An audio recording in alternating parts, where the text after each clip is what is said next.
Hunter, what really stood out to me, man, from watching our highlight video was just your size, and just having that size at offensive line definitely helps out, and that's what really stood out to me. Now, my suggestions for your highlight video are the following. Okay, edit your information slide. Okay, at the beginning, the best way to really go about doing this is to go on Canva. Okay, this is free. You'll go on there and you'll make a slide, and on that slide, you're gonna have the information of your name, school, graduation year, position, height and weight, X account, email, and phone number.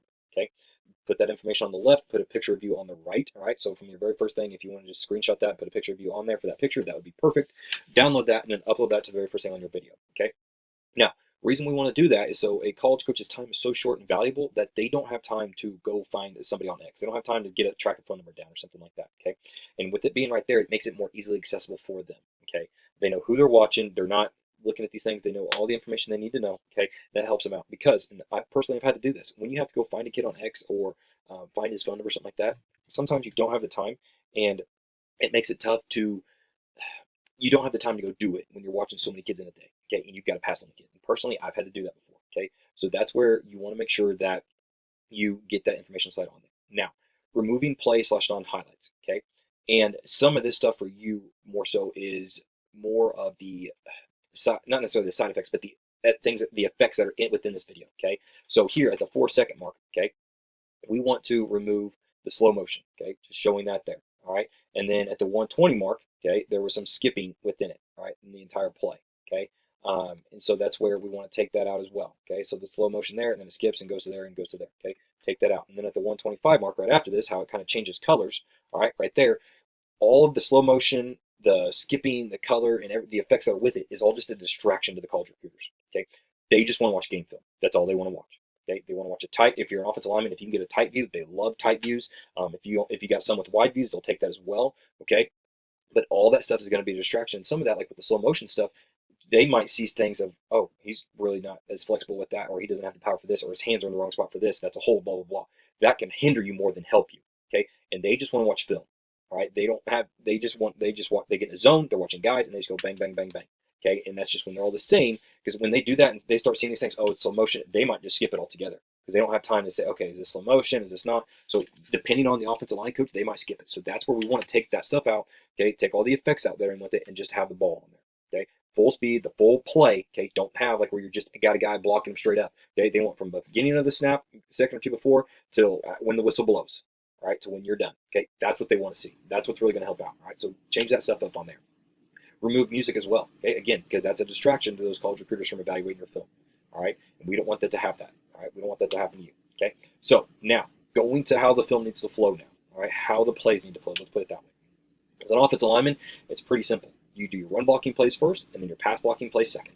All right, kind of in the sections. Okay, you do information slide on my run blocking plays, and then boom on my pass blocking plays. Okay, but within those sections, you want to put your top plays first. Okay, put your top plays and then taper from there because we want to capture that coach's attention early and keep him watching. All right, same thing with your pass blocking clips. Boom, first best pass blocking clip, and then taper from there. Okay. And the reason kind of for that is so an offensive line coach, they like looking at certain things. They're very detailed in what they do. All right. They might only want, like maybe they watch the whole thing. Okay. Like the kid, boom, he's on my board.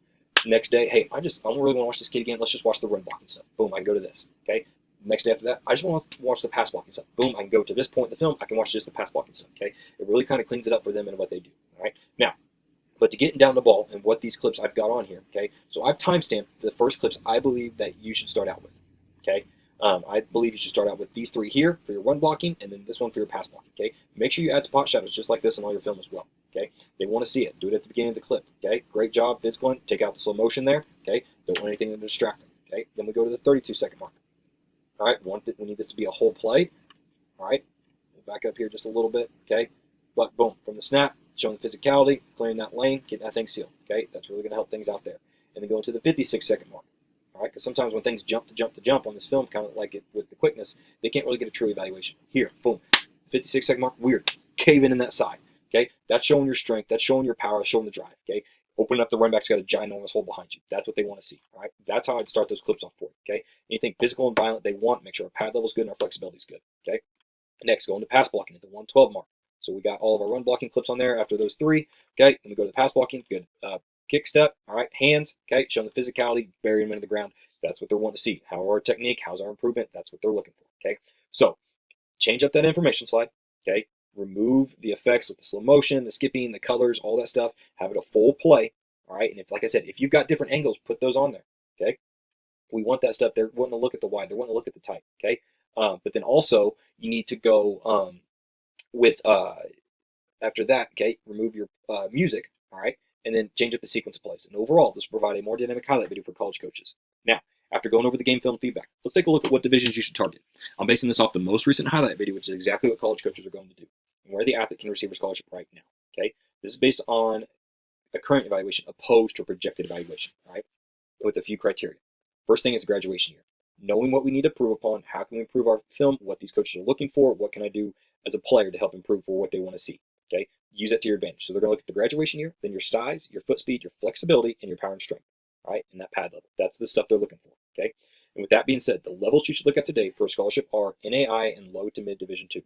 All right, now you could start getting interest from these college coaches at these levels, but if not, you can start the communication process with them. And if you haven't been getting interest, it could be due to the graduation year. All right, so but that's where we know we can improve upon. We can start the communication, email these coaches, calling them.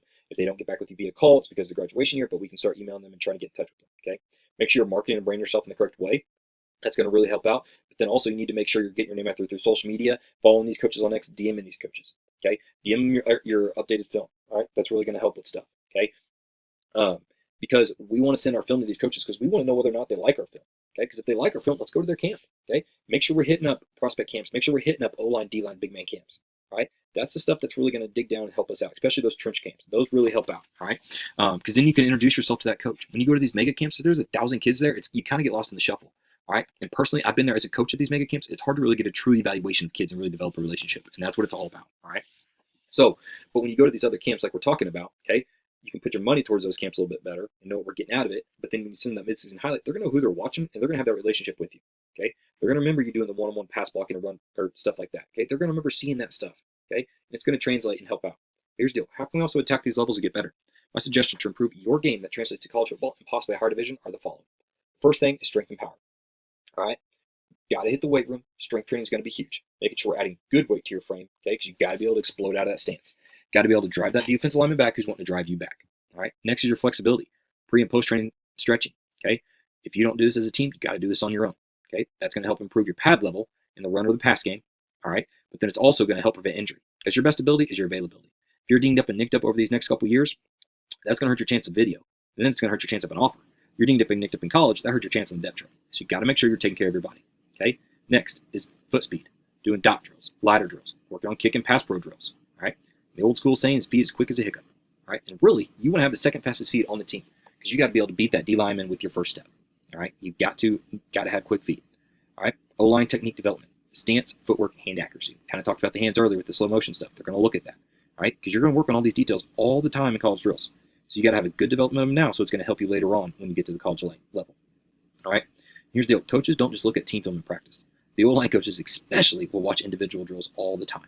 So if we got a good development of them now and keep working on that, improving upon that, that's going to help us out later on in the future. Okay? Because these improvements are what an O-line college coach will look at. So double down, do all these things, hit it hard. If it translates to your video, this can help you level up your evaluation and possibly have an opportunity at that upper D2 level. But Hunter, at the end of the day, man, everything's really going to come down to your individual work, your outreach, as well as your marketing on social media, and your relationship building with college coaches, which is why the next step is your athlete interview. Okay? We're going to get an interview with a coach and get coached on communication and your interviewing skills, which is critical for the conversations you're about to start having with college coaches here soon. All right? So you need to make sure you watch the video beforehand and be ready to go. If you have any questions, we'll be able to answer them at the end of the interview. Thank you.